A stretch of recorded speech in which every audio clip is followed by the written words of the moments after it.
Instagramda izlədiyin Reels videoların hansılar sənin yaddaşında qalıb? Əlbəttə ki, heç biri. Çünki sən onu xatırlamaq üçün baxmırsan. Sadəcə olaraq sürüşdürürsən. Bir video, bir səs, bir az, sonra başqa biri, daha sürətli, daha qısa, daha səssiz və beyin artıq yorulur. Reels yaddaşı öldürmür, sadəcə olaraq tənbəlləşdirir. Düşünməyi azaldır, dərinliyi səthə çevirir. Əvvəllər bir fikir beynimizdə qalırdı. Onun üzərində düşünürdük, mübahisə edirdik, nəticə çıxarırdıq. İndi isə fikir gəlir, bir saniyə qalır və yox olur.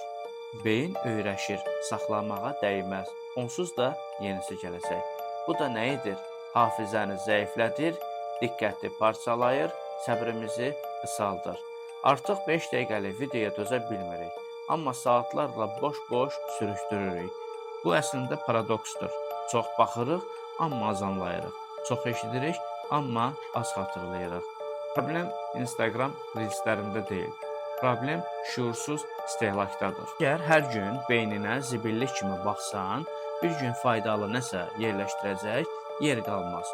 Ona görə də sənin sualın budur. Bu gün baxdıqların sənin həyatına nəsə bir yenilik qatdı, səni böyütdü, yoxsa sadəcə olaraq vaxtını aldı? Unutma, hər sürüşdürdüyün video sənin diqqətindən bir parça aparır.